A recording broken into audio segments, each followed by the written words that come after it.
Hello, everyone, and welcome to the RV Connects podcast. This is episode 56. We have a very, very short impromptu episode today because we have listener mail. So it is March 29th, 2025, and we received a lovely little bit of mail a day or two ago, and we are responding to it on the podcast. We are probably going to put it up on our socials as well. And we felt it was probably a good topic to kind of break out into its own episode as opposed to like lumping it into our next regularly scheduled episode. But the reason we are responding through all of these channels is actually because we can't respond to the people who sent us the mail. And we discovered recently through one of the most recent updates of our podcast hosting platform that we could turn on this function that would allow people to send listener mail. And it's a little link at the top of every bit of show notes that says text the show. And so we got this lovely message. And when I went to reply, I realized that it's a one-way communication. We actually cannot reply to it. So I would say for now, we're probably going to turn that feature off. But if you would like to send us listener mail, we love it. Please do. You can message us on TikTok. You can message us on Instagram, and you can send us an email anytime. hello@rvcanucks.com. That's rvcanucks.com. And we can reply directly to you as well as, throwing it on the show. So with all of that being said, I think, I will read the listener mail and then maybe we'll talk about it. So our lovely listeners in Fort Collins, Colorado wrote, and they asked, do you think that American campers would be welcome in Canada this year, or would we be asking for ill will? We are appalled at what is happening in our country, but maybe we should stay within the US. So I think this is a super, super important topic, and it's one that so many people have been talking about. I'm seeing it happen every day online, whether it's on, RV forums that we're on or Disney forums that we're on of like what to do. Do you keep your plans? Do you cancel them?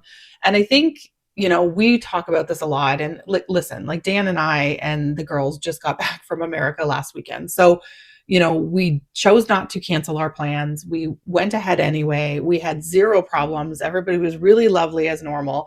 And I think, when it comes to the RV community, I would say two things. Number one, I would say, it is a true community, right? If you are generally camping or you are interacting with other RVers, no matter where we are in North America or, across the world, we're still a big community. And I think that kind of really shines through.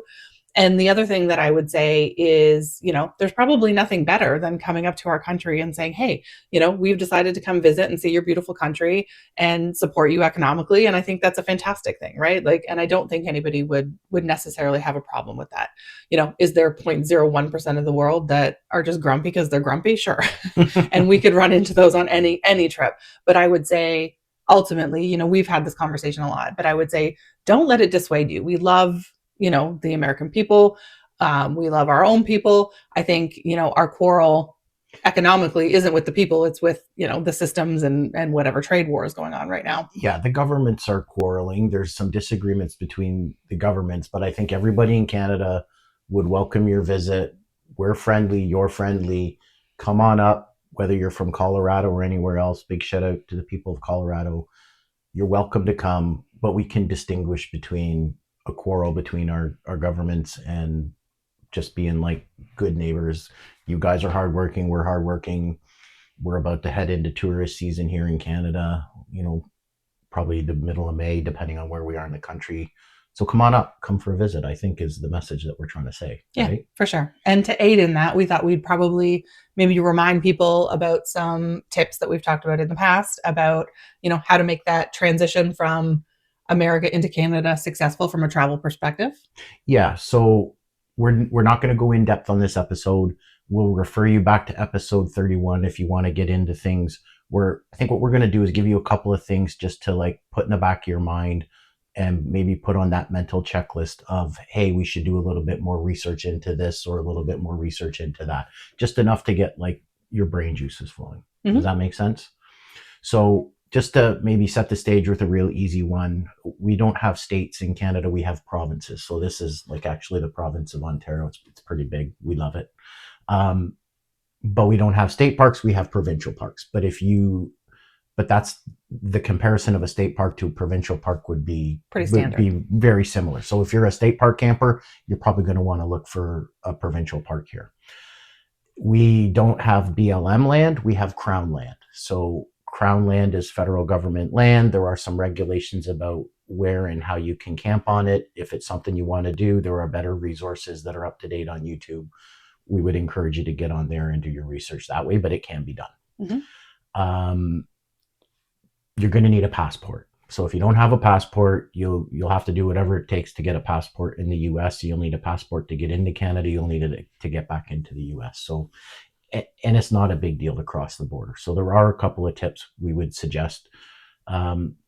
If you have a gun, it can be done. You can go from the lower 48 to Alaska, for example, and you can bring your gun through Canada. It's a bit of a hassle. So unless you really had a reason, like you're going hunting or something, that's like a whole thing you're going to have to research separately. You don't need it just for an RVing trip. So just save yourself the trouble and leave it at home, because that's one of the things the border agents coming into Canada, they're going to ask you about. And if they find one or you answer yes to that question, you're going to spend a lot of time at the booth. So just leave it at home. You'll save yourself a big hassle. Like everything else, we've said this many times, leave the fridge empty. Don't put anything in there. Yes, you can bring some stuff over, but our advice to people, and we do this going into the US and so on, just come into the country with an empty fridge, because then you don't have to get into a conversation about like fruits and vegetables and agriculture safety and all those kind of things, like common sense kind of stuff, right? The good news is that the US dollar is really strong on the exchange rate. Like, what did you say, like 40%? It's like 43, 45. Right. So what that means is $1 Canadian, what that means is that your dollar is worth $1.40 Canadian, right? Average, yeah. On average, like we're kind of spitballing. Of course, it's probably going to change as things go up and down, but you get the idea. So what that actually means is groceries here, in our opinion, dollar for dollar are cheaper. Like, $7 for butter in Canada, and it's $7 for Kerrygold butter in Buffalo. Because your dollar is stronger, it's actually cheaper to come by those kind of groceries in Canada. Because the exchange rate is working in your favor when you come here, and people are really like booking up. If you look at the news reports, like I know they're pretty busy in Nova Scotia with American visitors. Like people are coming, so like don't delay making your plans. You don't need to fill up your tanks with fresh water. Like we have a bucket load of water here. And the reason I bring that up, and it maybe it's intuitive to everybody else, there's an actual podcast out there where somebody was traveling to Canada and they weren't sure if they could fill up with water in Canada. So most provincial parks that have like car camping are going to have a spot where you can bring in your trailer and fill up your fresh water and drink that water. They're going to have a dumping station. Our RV parks are like your RV parks. Campgrounds are like your campgrounds. So obviously when you go into a place, you're going to want to research their exact facilities. But like, I would say in general, though, if it's not a full hookup site, there will be a separate area for you to go fill up your fresh water. Like that is the standard here. And I compare that to when we went to Letchworth State Park in New York State, and there was no water fill up. We just had to stop on the road and fill up from a spigot that was just, at the side of the road near one of the campgrounds. Campsites. There will be a distinct spot where you'll pull your trailer over off to the side and people will fill up. And the same with the dump station. So I think you don't need to fill up your tanks with water for worrying that we don't have water here at the campgrounds. And then good and fresh. It's good and fresh. And they have pretty rigorous testing standards. And then the last thing I think I'll say is you're going to find that gas here is a little bit more expensive. We sell gas by the liter. We don't sell it by the gallon. Rough math, and very rough math, says there's about 4 liters in a gallon. And that's a very rough conversion as you're driving down the road when you're kind of figuring this out. So times the price of gas by 4, you get an idea of what it is, a price per gallon. There's a lot of complicated math.